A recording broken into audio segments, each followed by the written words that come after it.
and it goes like that. And these events are hard to pull off, and I know Mike was really stressed about it. I don't know if there'll be a perfect opportunity to do it, but let's just give Mike and the entire staff just a quick round of applause.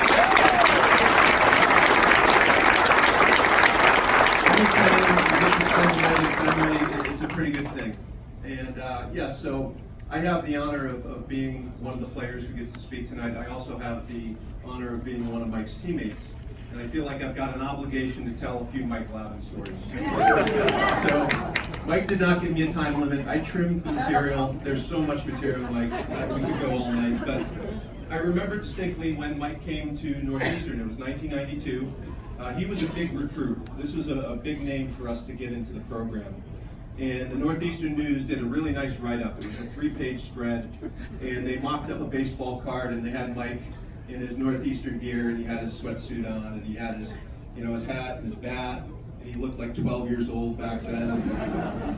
If you know Mike, and if you knew him back then, you know he hates that kind of attention. He just loathes it. I'm sure he's doing a little bit better, but back then, he wanted to kind of fly below the radar. So we decided, as part of his, initiation in hazing, we were going to give him a little bit more exposure. So this is before the internet, before cell phones, before Tinder, before Bumble, everything else you use these days. We decided we were going to make a nice little personal ad. And this is true story. So I took his picture and I put it on. And back when they had personal ads, back when they used to do this, it would say SWM, SWF for single white male, single white female. So we chose SWF, not for female, but for single white first baseman. Okay? So that's the tagline. New on campus, single white first baseman, looking for some action, if I remember. Into leather. I put fine print Rawlings, preferably. And, I know my way around the bases, all the really low. And then we ended it with, this was my favorite part, I thought this was pretty good. Who's having some Glavin?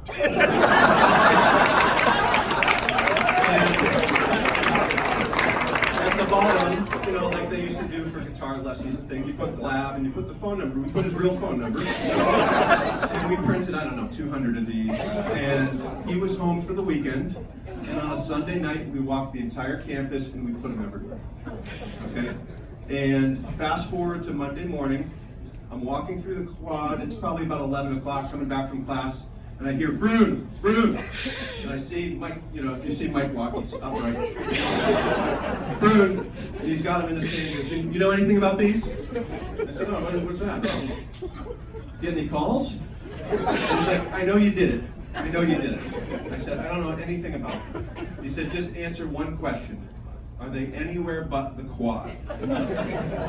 And I started to feel bad. And I looked at him like, that's, if it would have been me, I would have been embarrassed. And I said, all right, Clav, look, I'll help you take the rest of them down, but they were only in the quad.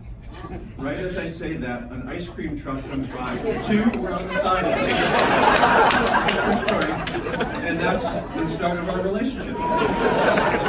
And it's been great ever since. But what I love is, Glav, he's just genuine, and things like that, he rolled with it. He's like, I'll get you back. I thought tonight actually might be sort of a payback or some sort of intervention or something, so I guess the wounds have healed.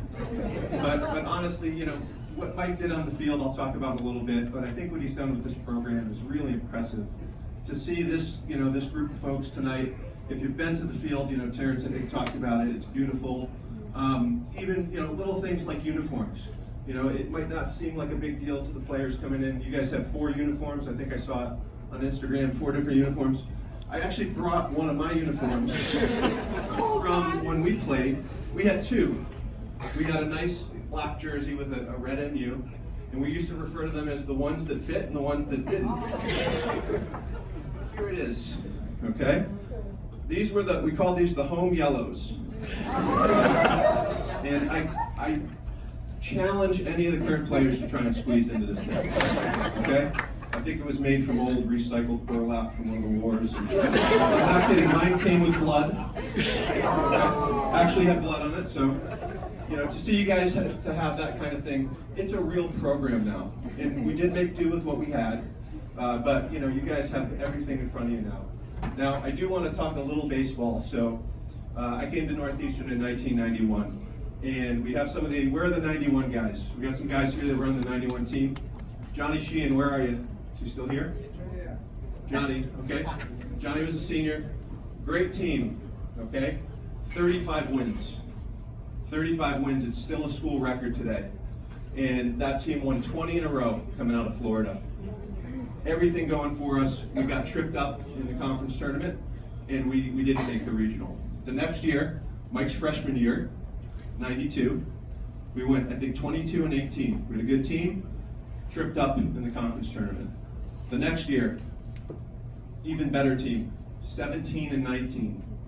Okay, we're going the wrong direction. And for whatever reason, we had great pitching, we just couldn't hit. Tripped up in the conference tournament. And time is slowly clicking away at us. And we start to get nervous. And at this point, it had been 20 years since a Northeastern team had been to a regional. We had just graduated 4 of our starting pitchers. 2 of them are here tonight, John O'Brien in the back. Ralph Perot, standing right behind him, and you, Hall of Famer. Steve Hunter and Billy Hartnett.